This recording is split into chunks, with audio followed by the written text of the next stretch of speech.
Let's welcome Julia. Chen.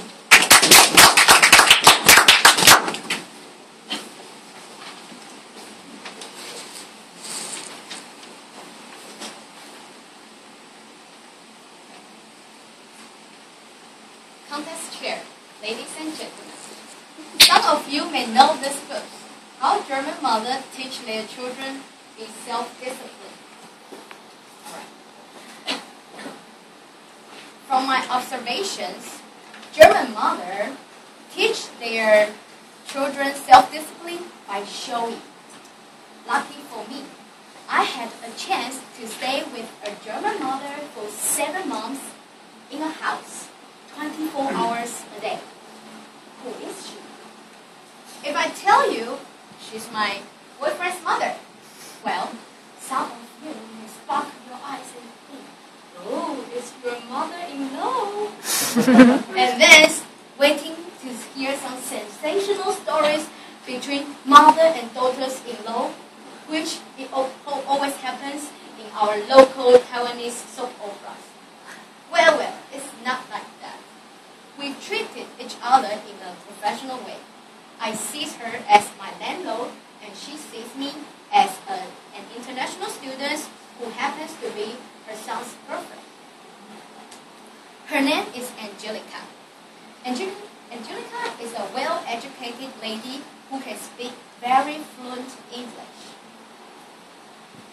Before I moved into her house, her son, my boyfriend, told me that, Julia, be careful. My mom has been lived alone for a long time. It's not easy to stay with her. You know, she's a single, lonely old lady. However, we get together quite well. We can talk lots of topics such as Buddhism, education, history, etc. And sometimes if I don't get any ideas, she will kindly write it down and ask me to Google it.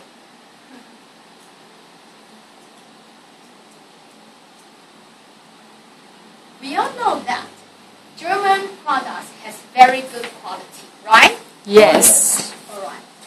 I can tell that there are 3 reasons. First, German products have very high regulations.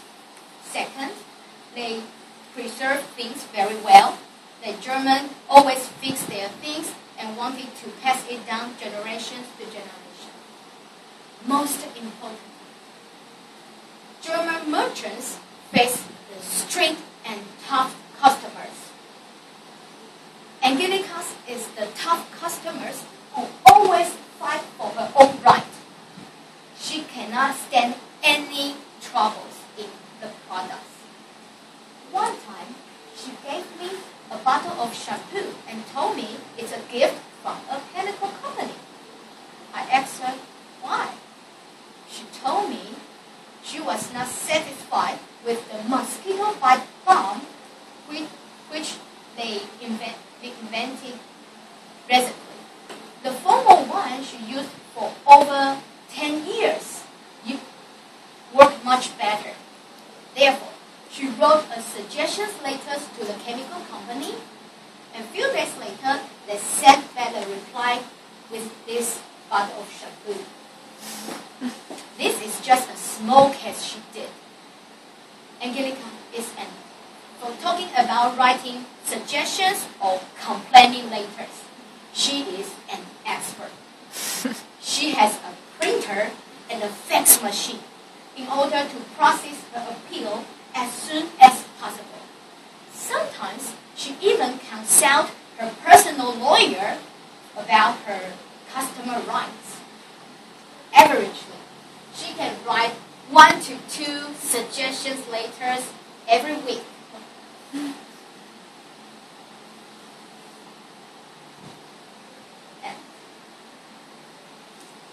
Angelica also told me one thing. Remember to keep your receipt for 2 years. Keep it in the folders by month, because Germans are allowed to return back the products with your receipt in 2 years. Wow. You can get the refund back.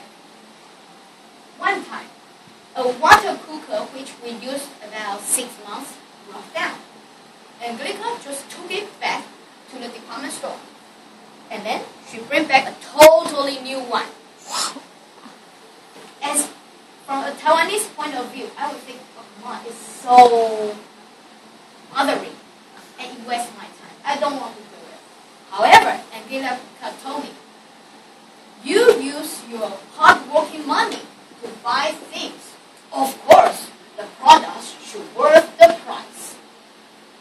In her shopping dictionary, you cannot find the word compromise.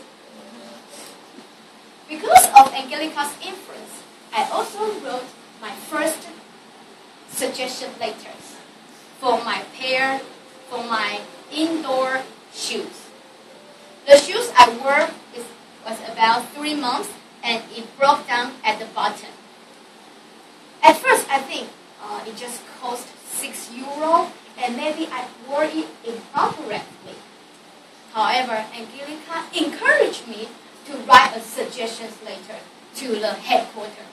She even sat beside me and teach me the proper wording. Okay, then I sent my very first suggestion letter to the headquarters. Few days later, I got the €6 back. I'm very proud of myself. I think Angelica put something into me, that is, speaking up for my own right. I shouldn't be too easy to be compromised. I should use my time and money wisely.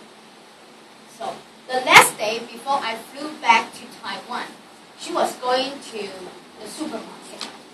So, we hugged goodbye, and Angelica told me, Julia, now I trained a little fighter back to Taiwan. Don't forget to fight for your own right. Then she jumped off her bicycle and rode far away. I just waved her far away back. Goodbye, my German mother. Contest